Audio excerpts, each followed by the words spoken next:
This channel is made possible by viewers like you. My viewers, subscribers, and patrons greatly help to keep this channel going. I wouldn't be here today if it wasn't for all of you. Please make sure to subscribe so you don't miss any uploads. And if you'd like to go the extra mile, please check out my Patreon page. For just $1 a month, you'll get access to what I'm working on, previews of upcoming content, and even early videos, along with other tier options for those that are interested. Thank you, and now on to the video.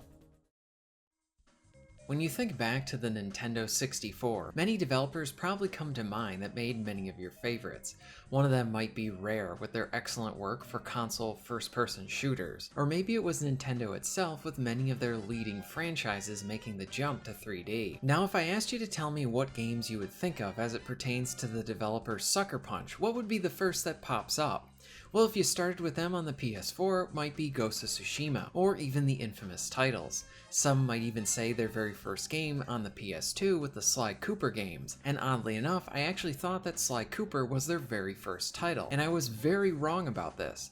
Their first game wasn't even one for the PlayStation systems, but rather it was for the Nintendo 64. It was a platformer all centered around a little robot trying to save an amusement park the night before the grand opening. While this might be Sucker Punch's most overlooked game, it definitely presented the quality that they would continue to have with their best known titles. Join me today as we take a look back at Rocket Robot on Wheels.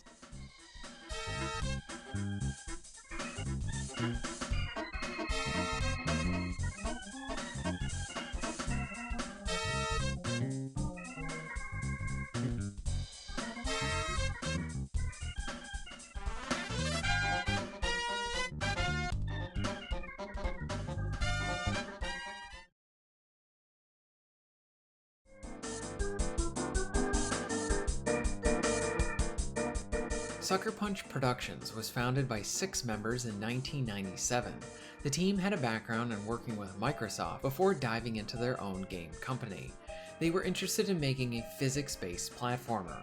There would be a lot of inspiration from Mario 64, along with incorporating a theme park design to the game. This would be seen in the various locations that the player would play through and explore. These would range from a more traditional theme park with events and minigames that one might actually see at an actual park or fair, with others being more fantasy-like, presenting unique pieces of gameplay that would be specific to that location, like using a certain vehicle. This was the general idea to what would be known as Rocket Robot on Wheels. As an interesting part of Rocket and Sucker Punch's history is that the team went around to different publishers to pitch their new platformer. This game was developed for the N64 in mind. The initial prototype was not even developed using an N64 kit, but rather using a PC. Sucker Punch was provided kits later on by Nintendo. They even went to Nintendo to try and show their game to them and have them be their publisher. Nintendo ended up rejecting the pitch for Rocket. This was a blow to the team, but they worked really hard using all of their funds to create the very first level for Rocket, while at the same time the team was still in search of a publisher. Their search for a publisher for their first game was a journey, while Sucker Punch would later go on to make exclusives for Sony. For their first game, Sony was not interested. Sucker Punch stated that the game would be developed for the N64, like they initially intended, and then ported over to the PS1. Since the PlayStation was Sony's first big console, they were in search of properties that could become mascots for that console. Sony executives did not like the idea of having one of their games on a competitor's system, and they personally found the Rocket concept to not be mascot-centric. So at this point, Nintendo was not interested in publishing. Sony did not want to be involved either. Sucker Punch took a stab at EA being their publisher. EA was interested in the studio, and a deal was almost formed, but there was going to be a catch. Rocket would need to be sidelined, with the team focusing on a title for the PS2. The developers felt very strongly about their first concept, character, and title. As a result, they did not want to abandon it, even though the idea of signing a deal with a publisher was very tempting. Sucker Punch dropped the deal with EA, and eventually Rocket made its way to E3 in 1999. It is here where the team presented the game themselves. They received good press from attending the event, and let the game speak for itself. This is what eventually led to Ubisoft being the publisher for Rocket. Early on, Sucker Punch had a goal to increase the level of immersion one would find within an environment. The developers wanted to have spaces where it was more interactive rather than being a static set of environments.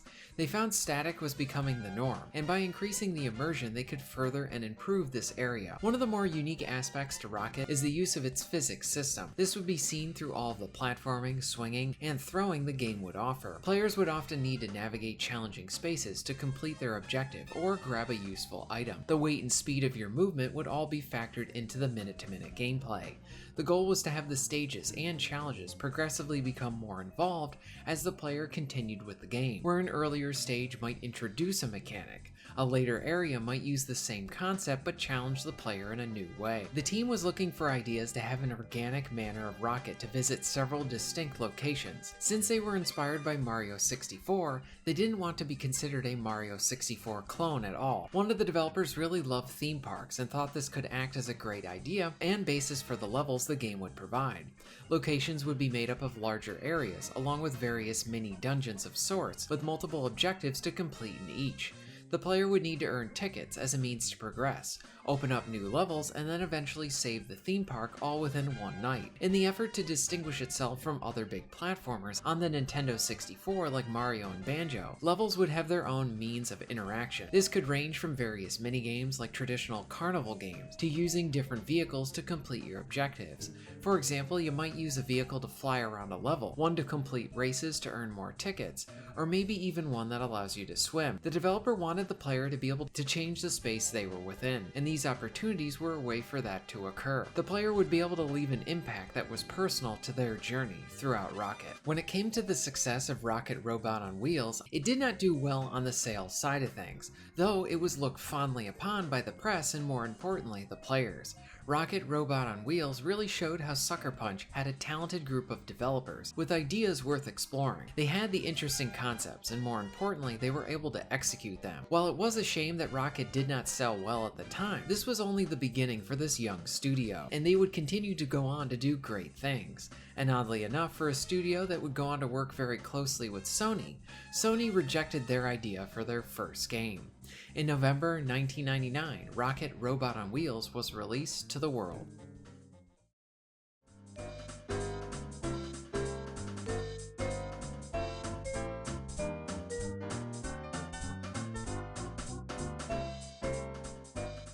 Rocket Robot on Wheels is a platformer that honestly represents some of the best from that time. It's worthy to stand next to Banjo or Mario on the N64, but for some reason the title just doesn't get enough attention that it deserves.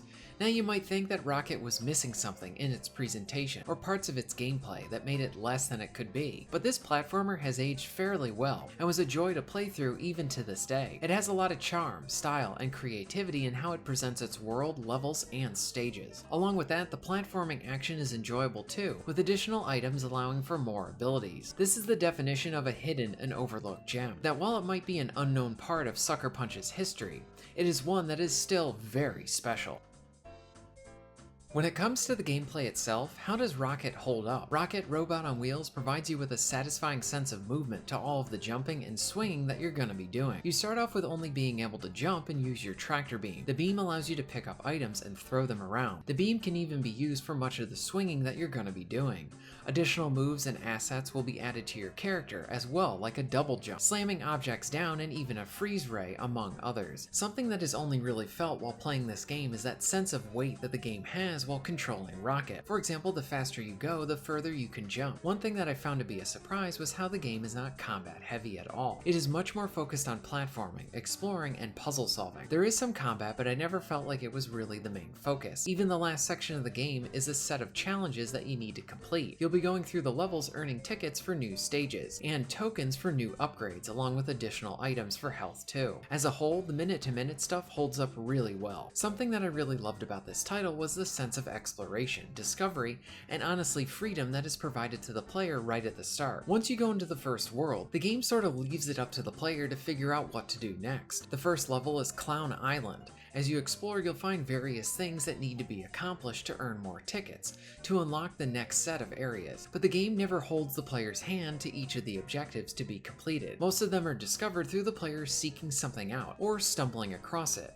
It makes the experience even more personal, since the player is the driving factor in deciding which way to go and what to complete. Should you go to the top and see what is provided there? Or maybe you stay within the beach area and find a hidden dungeon? Or maybe you get to use one of the cool vehicles around here? When starting right out of the gate, it can just feel like you're taking in the game at your own pace. And with this amount of freedom, it very much felt like I was exploring these cool, unique levels. The levels also come with plenty of unique and sometimes one-off bits of gameplay that makes each one of them feel very distinct from each other. For example, within the first stage, you're tasked with building a roller coaster to get some items, and then you get to ride your own creation. A level based off of Greece has you using a vehicle to play around with different colors to complete challenges and puzzles. Another might be more focused on specific items like bombs to open up paths, or another might provide you with a magic carpet where you use this as a means to traverse the entire level. All of this stuff gels well to create spaces I wanted to be within and see what each one had to offer, along with providing plenty of opportunities to have the player discover them for themselves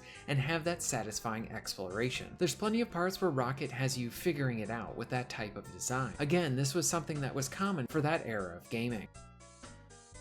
Rocket is a really enjoyable experience, but I did have a few flaws with it. For one, the camera can be a bit annoying at times within the game. It's always trying to find the best angle for you, so depending on the situation, this might actually cause frustration as it tries to provide you with the best angle based on your movements, but that doesn't always work out. You can adjust it yourself, but you'll still feel at times that this was a lot smoother to control here. Oddly enough, the game's low draw distance can actually cause some problems, in that you might not know that something important is in front of you until you go a bit further. These parts can be a bit annoying as well. Something that I really didn't care for were the parts with the bombs. It was very easy for the bomb to get hung up on something, explode, and then cause you needless damage. I appreciate the work to make the bomb have some urgency to it, but the ease of being able to accidentally hit things with it was not fun. Outside of this, Rocket is a satisfying and rewarding experience.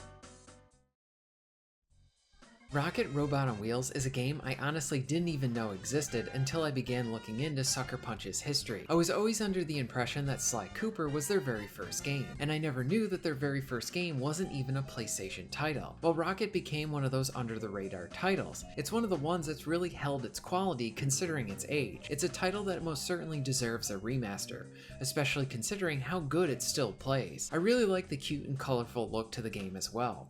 And as far as for the development side of things, it is another example of a small team with a mission, passion, and talent to make something special, and it would only be the beginning for them. Sure, we know many of their later efforts, but I always find it interesting to go back and see what the first game was for a famous studio. What was the game that really got them going?